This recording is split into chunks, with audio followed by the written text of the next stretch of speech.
this is factual. This is not something me coming in original to say, hey. Madam Chair, I don't disagree. I mean, I've talked to the clerk. It sounds exactly right. But again, legally, when we spoke to Corporation Counsel, the law puts the burden on the candidate. And it's my understanding that that's the bigger challenge here. Who protects the voter? Madam Chair, Yeah.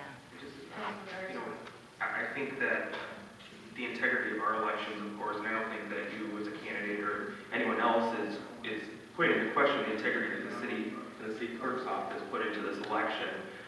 If that were the case, I would understand that maybe the city would have some type of burden in order to do that, but I think it needs to be candidate initiated in order to go from there. And if the city does get pulled into the lawsuit, of course, we have to do that. But I think what the issue here is the county.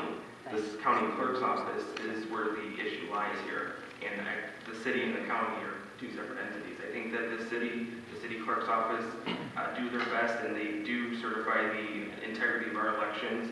But I just don't see where the city did anything wrong in order to initiate a lawsuit.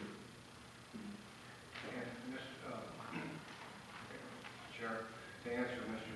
Johnson's question with regard to the city filing a lawsuit, number one, we're not the appropriate party to file a lawsuit, so we wouldn't have standing, number one. Number two, we cannot use public funds for an individual.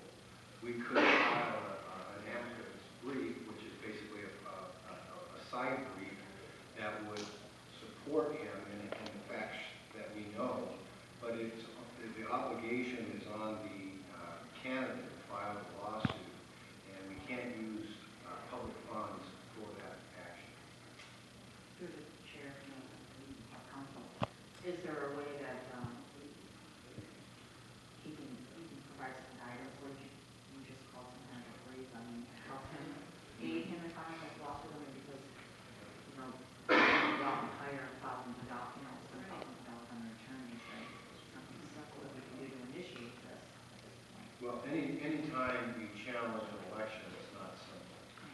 It's going to be a difficult challenge. I won't call it an uphill battle, but we need to get the facts, and the administration and the clerk and I have gone over those facts. We delivered all of our ballots to the county, and it's the county's responsibility to certify the election. The election was certified. Then it becomes the obligation of the individuals that were in the election, if they want to challenge the certification, to do so within a certain window of time. That was not met.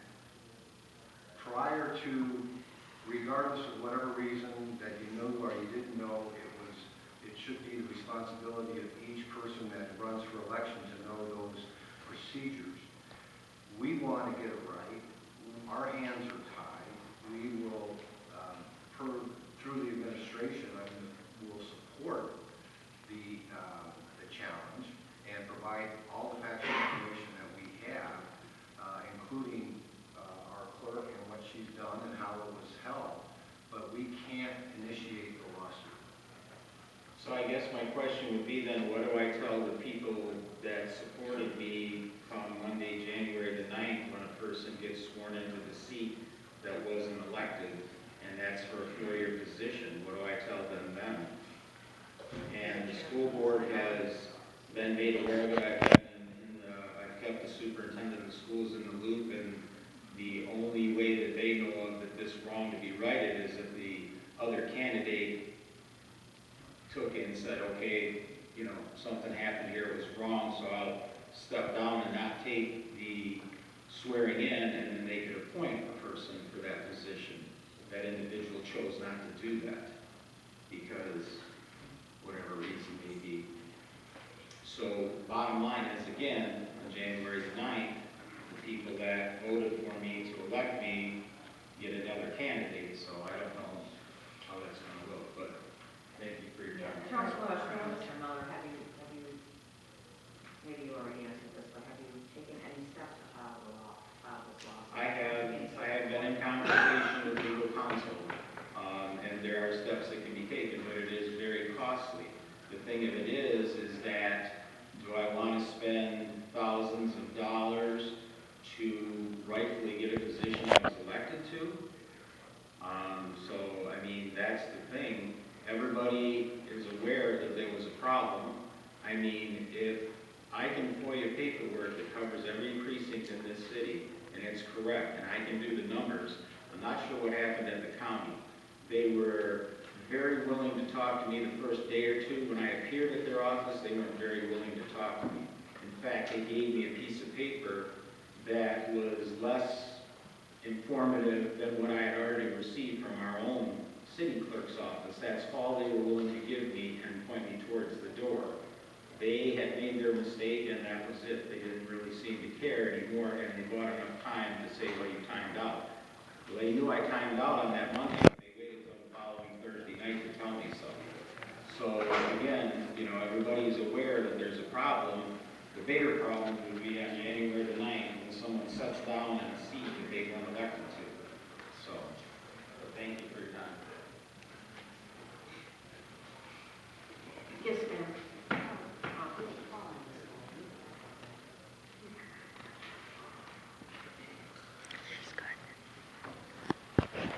Deborah Stellini, 10215 Continental Drive in Taylor. I also ran for election the same time Mr. Miller did. I worked closely with Mr. Miller and two other individuals during the election process. We have the poll closer sheets. This is the original from the night of the election. This is how we knew that the number that the county posted were incorrect. When Mr. Miller came up, he was given these sheets from the city. These sheets closely matched what we had, except for there were some precincts that were unable to give us closing numbers that night. I personally worked the polls, precincts 30 and 31 at the Human Services Building all day. Precinct 30 had 19 votes, precinct 31, 21. Those are the numbers I was given, those are the numbers on this sheet. The county put 0 for precinct 31. 21 votes did not count from that precinct. Madam Chair, they match the ones that we gave you though, correct? They're all pretty I don't think close. we're disputing that at all. No. I just want to get the facts out here so people know what happened. It's not sour grapes. It's not between two individuals. It's about the integrity of the election process and the intention of the voters. Ron was being humble. His precinct won. His vote did not count for himself, nor his family's vote for him. We also know precinct 5, precinct 18, precinct 20. I personally know people that voted, said they voted for Mr. Miller, knew how to spell his name, filled in the oval, and did not get their vote counted. People need to know, the ones that we don't know, that their vote didn't count. We're not saying that the problem was here at the city. I just don't understand how the county certifies the numbers that they don't match, and our city clerk's office has no responsibility in ensuring that the numbers match. Madam Chair, sorry to interrupt you, but I do not supersede what the county says. So when those numbers came out, if I disagree with them, it's up to the candidate to file. And I know that there's a history here for the recount. That's the process that's in place by law. So when Mr. Miller brought it to our attention, we went through everything with him. We totally agreed with him. We made the county aware. We even made the state aware because the county wasn't getting back to us. They kept saying, well, we have a call into the state. We have a call into the state. Well, then the state never responded to us either. It could have been the recount going out the presidential election. I don't believe anybody was in their offices at that time. But yeah, that's been over for weeks and I've yet to hear from them.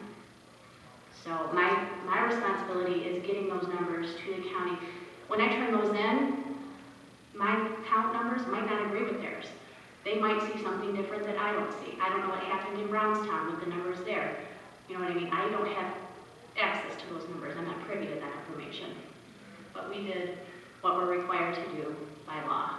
And I'm not disputing that, and if I could finish my sentence, I was going to say, I'm not sure how the county certifies if they don't go by what the city sent. The poll worker sheets is my understanding that went.